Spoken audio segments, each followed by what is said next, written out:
Welcome to another daily journal entry of launching a high-value product, aka Buy Our Future for us. I'm Jason Zook, by the way. And I'm Caroline Zook, by the way. We just finished a workshop, which we'll talk about. We don't call them webinars in this household. We call them workshops. I think it's because we have an icky taste in our mouth from workshop or from webinar. It's too corporate-y. I don't like too it. corporate-y. It's like, sign up for the webinar at noon. I don't wear pants when I do a webinar, just so you know. Like, I'm not going to call it a webinar. I cannot confirm or deny. Yes, so we did that, and we want to talk about kind of our Facebook ad strategy, or some semblance of one, and then get to a question from Twitter, and that'll wrap up today's journal. So, Cool. Where did this workshop come from? Why are we doing a workshop in the middle of the Buy Our Future launch? Yes, so way back in the spring when we launched Buy Our Future, and this is before we had Future Finding, which was sort of our lead up to Buy Our Future that we talked about in kind of briefly in a couple of journals. We got to this launch, we realized, hey, it might make sense to have something during the launch to keep the momentum going and to also give people a taste of what they can expect in our products, because it's a lot of teaching content. So how do we teach? What's our personalities like, especially people who weren't in our audience? And really to lead with value and to show people what they might expect in Buy Our Future. So that's where the idea of Working to Live as a workshop came from, was like, let's do a live workshop during the launch, and then we can pitch Buy Our Future at the end. We do give people full disclosure at the beginning. We don't do the bait and switch thing. So that's where the idea came from. And then when we were deciding on topics, we thought, okay, what makes us sort of different than every other business kind of teaching out there? And especially online business, I guess. Yeah, and it's really our mantra about this idea of identifying the lifestyle that you want to lead and then reverse engineering your business to get you there, versus how can I grow my business? How can I make more money? How can I make six figures? And really just focusing on the money. I think you mean six figs. Six figs. Yeah. Because that is a rat race that will never end if that's all you're focusing on. So ours is about pulling back and saying, wait a second, we don't need all the money in the world. We just need to identify what's the life that we want to live. And also things like, we don't want to be working 40 to 50 hours a week. We don't want to have teams of 12 and 50 people. Like, I don't even want teams of 3. I don't know why I said 12 and 50 people. Yeah, that's the normal jump. When you fill out those forms, it's like, how many people are in your thing? 0, 12, 50. Those are the options. And so that's what the entire Working to Live kind of idea is about. Yep. And then from a strategy standpoint of why do a workshop is, like Caroline said, it shows people our personality, our trust. But then at the end, we can pitch Buy Our Future. We throw some bonuses in at the end because those people showed up for something. They said like, hey, I'm here. I want to learn something from you. So those bonuses last actually through the entire Buy Our Future journey, because we like to give the bonuses to everybody. That's something we do. Maybe not everyone does. But we have kind of like a little fast action thing where those people can get it first. So it's just, that's the only real incentive there. Also, my last point I just want to make is just, this kind of goes back to, I think it was yesterday's question, but doing something like this during your launch window, it just gives you an opportunity to email other people with something that is helpful and valuable to them, and not just another sales email. It's like, hey, there's something like noteworthy that I'm letting you in about, cluing you in about. So if you're wondering about ways to really extend the runway of that pitch sequence, if you're doing email marketing, then doing something like a live workshop is a great idea, because it's another opportunity to email your list. Yeah, so that's done. The replay will be up. We do replays forever. We're not those people that expire, as I said. And that page lives on the Buy Our Future page. So that's one thing, like, we built a page for it. This was a plan. It has the bonuses underneath it. So you can actually see it and kind of have a good experience. And you're viewing it in the environment of Buy Our Future. I think that's just helpful for awareness, and it's not mentally like, oh, I have to go to another place to go buy. You kind of, you're there. You're like, oh yeah, Buy Our Future. That's right. They're selling this thing. So, because people forget. I think when we launch a project, you get very close to it, and you think like every single thing you do, people know like, oh, this is for this thing. And that's not the case at all. People are like, wait, what are you doing? Like, I don't even know. I didn't even know you were launching Buy Our Future. Like, we've heard that so many times, like, oh, you launched Buy Our Future? I had no idea. And for us, it's like months of our lives are consumed by it. Right. You feel like every person I've heard from you a million times. That's not the case. So with Facebook ads, let's transition to that. Our strategy every time, as I mentioned before, has been retargeting. We have done a good job with that. We've had people to help us with that. It has worked. 7 to 10 sales per launch have come from retargeting. So that's good. We like doing that. This time around, the guy Seth, who helps us with setting up Facebook ads, talked about, hey, let's try and build the audience a little bit beforehand so we have a pool of people who've already seen it instead of just retargeting only the people who see it during launch. Now, granted, the people who see it during launch are probably more qualified, but we did some lead up stuff in the beginning to push people to the Future Finding page, to build a custom audience from anybody who visited BuyOurFuture.com from the spring launch until now. And so that pool of people actually ended up being like 30,000 people, which is kind of cool. Like, it's awesome that many people came to the site, saw about future finding, like other things.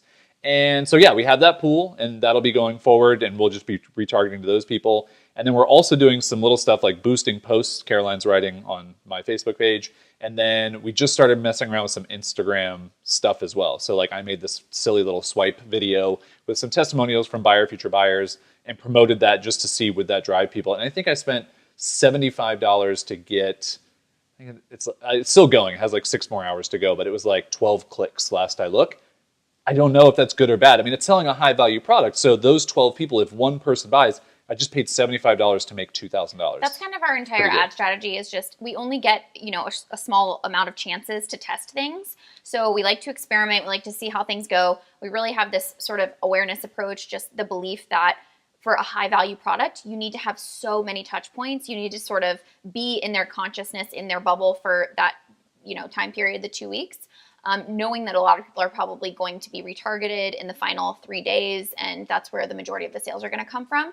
So in the meantime, we just have a general idea of how much money we're willing to spend in order to get those sales. And like Jason said, when you're boosting a $75 post or something like that, that's to us is sort of play money, because it's like if one of those converts, it's $2,000. And we're not doing it every day. So I think we'll probably do that, if I had to guess, 4 or 5 times throughout the 2 weeks.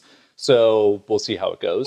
Yeah. To give you some concrete numbers, we spent $1,700 in our lead up ads.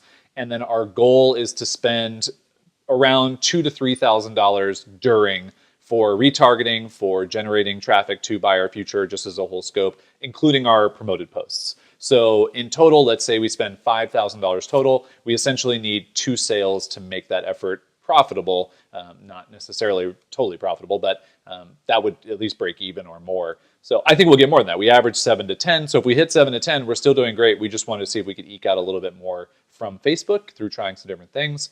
And one thing I wanted to mention, the Instagram posts, they all push a reference URL. So it adds like /ref equals IG. We can track that when someone purchases. So we'll be able to see if someone converts from one of those ads. I can look in the data and see where they convert from. So that will show me, hey, I spent $75 and I made $2,000. That's amazing. Which is the really important part. And it sucks because it's also complicated, but you have to make sure that you're looking back and seeing the efficacy of your efforts, because if you don't, then what's all the experimenting worth? Yeah. All right, let's go to the daily question here. So I have a question going on Twitter, just saying if you have questions about launching a high value thing, really just any launching questions at all. So this one's from Brendan Hufford, who is a BuyOurFuture as well. And Brendan said, I'm finding that getting to sleep is my biggest multiplier for good work, and I've heard you mention you sleep terribly. I'd like to hear more. Let's talk about your sleep habits. As someone who woke up today at 4:30 a.m., wide awake, brain churning, crunching numbers, just all the things. Like, it's not even anything in particular. It's just like, how many sales do we have? How many sales are we going to get? What's going to be? What's going on? It goes to other things. How much are we spending on Facebook ads? It's just like my brain just goes and goes. There's nothing really to be done about it. Like, I've tried taking different supplements. I've tried sleeping in our downstairs bed. We tried new pillows. Those are dark times. Yeah, I'm not a good sleeper. Like, I don't sleep well. And so I actually have a book on my Kindle that's like 21 different like things you didn't know about sleep habits, or I don't know what it is, but someone recommended it to me and I was like, all right, I'll read it because my sleep sucks. So I don't know if there's anything I can really say other than just, it's a known thing. I'm used to it at this point. I do wish I could probably sleep a little bit better. I'd be maybe a little more refreshed, but we eat super healthy. So I don't really have a lot of crashing throughout the day, which is really nice. And we drink like 1 to 2 cups of coffee, LaCroix, and water. So here's an interesting thought I just had. Go for it. I don't know how interesting it will be to you guys at home, but I think it's so funny. What if they're not at home? At work. Okay. At job. I am job. I think it's so funny that in our daily lives, I have such a hard time compartmentalizing things, and I overanalyze everything. My brain is swirling during the day, and I sleep like I am dead. I do not wake up with my brain racing very rarely. Only when I have to wake up in the morning and feed our dog is my brain like, what's going on? Sometimes you wake up and you're like, oh, I slept so terribly last night. And because I'm such a light sleeper and I toss and turn all night, like I'm up, I've looked at like a Fitbit or whatever, and I'm up like 60 times throughout the night. No joke. And I'm like, you moved twice. You're like, you didn't. I thought you were dead. And then I think it's so funny that you are so good at like compartmentalizing things during the day, like stuff doesn't, like your mind doesn't race, it doesn't run away with you. You're so good at managing that, like that monkey brain. And then at night, I feel like it just goes nuts. Like it's just like all that during the day, just like maybe pent up and just goes. It's like if our brains are like little, like, you know, hyperactive dogs, like mine just like goes on multiple walks a day and gets all the energy out, and at night it's like goodbye. Mine's nocturnal, and yours is just like Plax takes naps all day, and then at night is like, I want to play. Yeah, but then Plax also goes to bed at night. I need to write a book about this. I feel like this with no scientific data or support is a groundbreaking theory. All right, I like it. The only other thing that I might try again that I haven't tried in a long time is magnesium. Like having a little drink of magnesium before bed. Or what about melatonin? I could try that. I always think that's like, isn't that like skin pigment? What's that's that? That's melanin. Oh, yeah. I don't want to drink melanin.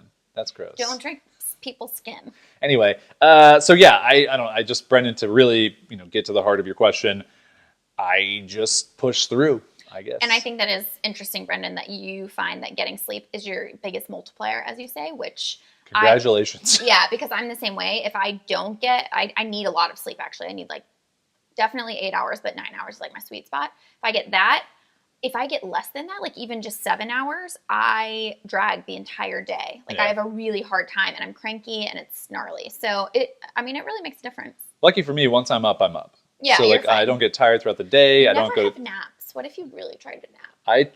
Thinking about you trying to nap is hysterical. Like you would you would just get mad. You would just be like, this is stupid.